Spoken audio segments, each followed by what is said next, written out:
അന്നേരം നമുക്ക് ഒരു കൂമ്പ് തോരൻ കൊണ്ടുവെക്കാം. അതിനുവേണ്ടി നമ്മൾ ചെറിയൊരു കൂമ്പ് വാങ്ങിക്കൊണ്ട് വന്നിട്ടുണ്ട്.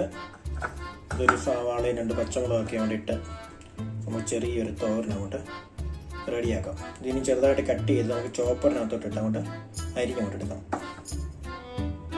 അന്നേരം നമ്മൾ കൂമ്പ് ചെറുതായിട്ട് അരിഞ്ഞ് റെഡിയാക്കി എടുത്തിട്ടുണ്ട്. അതിൻ്റെ കൂടെ തന്നെ സവാളയും പച്ചമുളകും കട്ട് ചെയ്തിട്ടുണ്ട്. ഇനി നമുക്ക് ചട്ടിയൊക്കെ കൊണ്ട് വെച്ച് ചൂടാക്കി നമുക്ക് അടിപൊളിയായിട്ട് നമ്മുടെ കൂമ്പ് തോരൻ കൊണ്ട് റെഡിയാക്കി എടുക്കാം. അപ്പം ചട്ടിയൊക്കെ നല്ലപോലെ ചൂടാകുന്നുണ്ട്. അതിലേക്ക് നമുക്കൊരു 1 സ്പൂൺ വെളിച്ചെണ്ണ കൊണ്ട് ഒഴിച്ചു കൊടുക്കാം. അന്നേരം വെളിച്ചെണ്ണ ഒന്ന് ചൂടായതുകൊണ്ട് അതിലേക്ക് അല്പം കടുക് കൊണ്ടിട്ട് പിടിക്കും.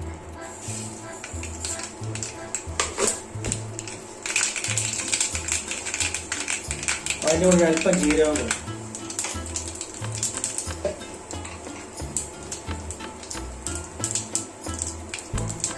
ജീരകം കടുകും ഒക്കെ പൊട്ടി മൂത്ത് വന്നിട്ടുണ്ടെങ്കിൽ നമുക്ക് കട്ട് ചെയ്ത് വെച്ചേക്കണം നമ്മുടെ കൂമ്പ് അങ്ങോട്ട് ചേർത്ത് കൊടുക്കും.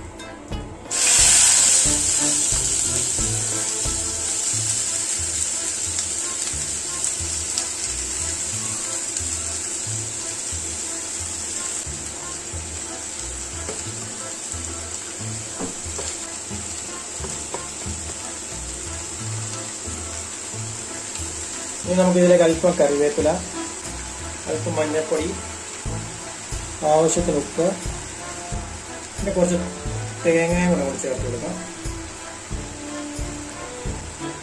ഇതെല്ലാം നല്ലപോലെ ഒന്ന് ഇളക്കിയത് മിക്സ് ചെയ്യും.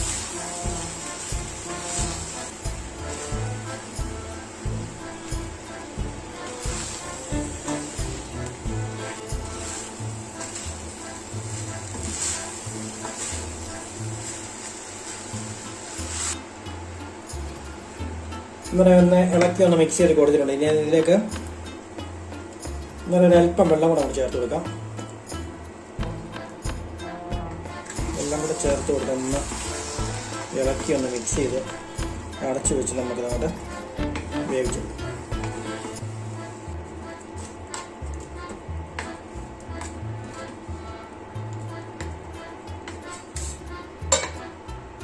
നമ്മുടെ കൂമ്പ് തോരൻ ഇടയ്ക്കിടയ്ക്ക് ഒന്ന് ഇളക്കി കൊടുക്കാം. നിരത്തി അങ്ങോട്ട് വെച്ചു കൊടുക്കുക.